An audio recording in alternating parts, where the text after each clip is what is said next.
किया था, मैंने जो है वो शादी के नाम पर एंगेजमेंट कर दी थी। ये कैसे बेवकूफ़ बनाया था आप लोग को।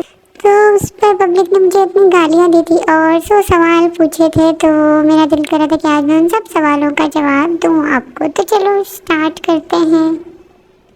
ये देखो, ये मेरे जैसे वेले लोग जिन लोगों ने मुझे क्वेश्चंस किए हुए हैं, मुझे आंसर तो देना पड़ेगा इसका।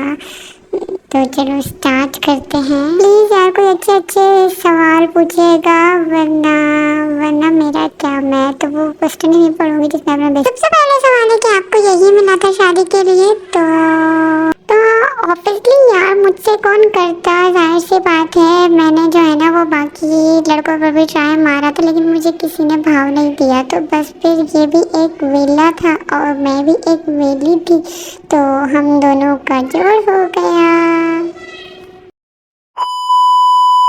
सॉरी, मेरे 90 की कॉल आ रही थी, पूछ रहा था कि मैं वॉशरूम जाऊँ या नहीं। तो दूसरा सवाल है, आप अपने आप को जन्नत जुबैर समझती है और आपकी अम्मी अपने आप को जन्नत जुबैर की मम्मा।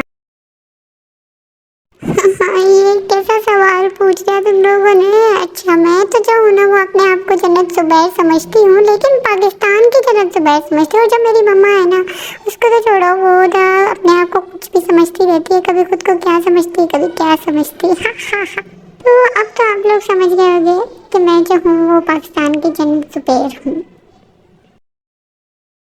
तो नेक्स्ट सवाल पर जाते हैं। नेक्स्ट सवाल जो है वो है कि आपकी एंगेजमेंट में बोटियाँ क्यों ख़त्म हो गई थी। अरे असल में मुझे खुद नहीं पता कि मेरी एंगेजमेंट में बोटियाँ कैसे ख़त्म हो गई। मैंने खुद मदिया और एहसन के प्लेट में से जो है वो बोटियाँ निकाली थी, क्योंकि मेरे लिए ही नहीं बची थी। पता नहीं इतनी सारी बोटियाँ गई कहाँ, किसने खाई, मुझे तो कुछ भी समझ अब तक नहीं आ रहा था। अच्छा, मेरी मम्मा कह रही हैं कि वो बोटियाँ जो थी वो मैंने खाई थी। अच्छा, अब मुझे जाके पता लगा है कि मेरी एंगेजमेंट में से इतनी सारी बोटियाँ गई कहाँ। तो मेरी मम्मा ने कहा है कि भाई उसने खा ली थी, जबकि मैं उनके लिए घर पर अलग बोटियाँ रख कर आई थी। फिर भी क्या करूँ, मेरी मम्मा जो है ना वो खाने में बहुत तेज़ है। अब क्या किया जाए मेरी मम्मा का। मेरी मम्मा इतना खाती है ना, तो इसलिए उसने एंगेजमेंट में एक बोटी नहीं छोड़ी, यहाँ तक कि मेरे लिए भी कोई बोटी नहीं बची थी। उसके बाद मैंने मीठा खा खा कर गुजारा किया था, मुझे तो बहुत तेज़ भूख लग रही थी। चलो खैर, जो भी हुआ। नेक्स्ट सवाल, आप अपनी एंगेजमेंट में इतना सादा तैयार क्यों हुई थी। सीरियसली ये मैं सिंपल लग रही थी। असल में मुझे सिंपल रहना बहुत पसंद है, तो इसलिए मैं जो हूँ ना वो हमेशा सिंपल रहती हूँ।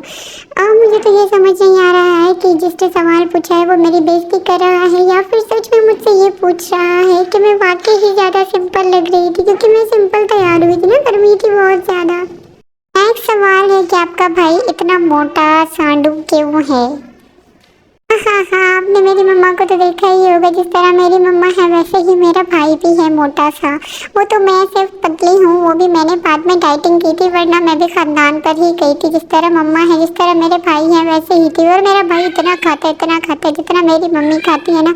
समझो मेरी एंगेजमेंट में जो भी मेन्यू था ना, सारा मेरे भाई मम्मा ने खा लिया। नेक्स्ट सवाल है कि आपकी एंगेजमेंट में अंबानी के जूते का रिकॉर्ड भी नहीं तोड़ा। तो कोई बात नहीं, अगर मेरी शादी ने अंबानी के जूते का रिकॉर्ड नहीं तोड़ा तो राधिका के झुमके का रिकॉर्ड तो तोड़ ही लिया होगा, जाहिर सी बात है। और हम हैं ही इसी लायक, इतना ज़्यादा हमसे ना हो पाएगा, क्योंकि हम जो है ना वो प्रॉपर छपरी है, प्रॉपर छपरी। तो हमने पूरी कोशिश की थी कि हम अंबानी की शादी का रिकॉर्ड तोड़ेंगे, लेकिन ऐसा हो नहीं पाया। मैंने अपनी ज़िंदगी की सारी जमा पूंजी लगा। अगला सवाल मत गया करो।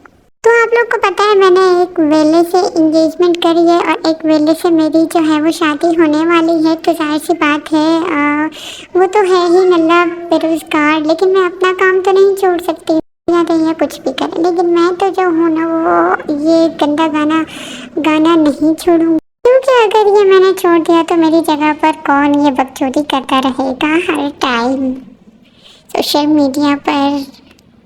तो नेक्स्ट सवाल हम पढ़ते हैं। नेक्स्ट सवाल है हमारा, क्या आपने सिस्टोलॉजी को क्यों नहीं बुलाया? तो मैंने सिस्टोलॉजी को बुलाया था, लेकिन वेले तो वो लोग भी हैं, लेकिन शायद मुझ जितने वेले नहीं है तो वो नहीं आए। उन्होंने कहा कि भाई शादी होगी तो हम आएंगे, ये इंगेजमेंट वाले चोचलों में हम नहीं आते।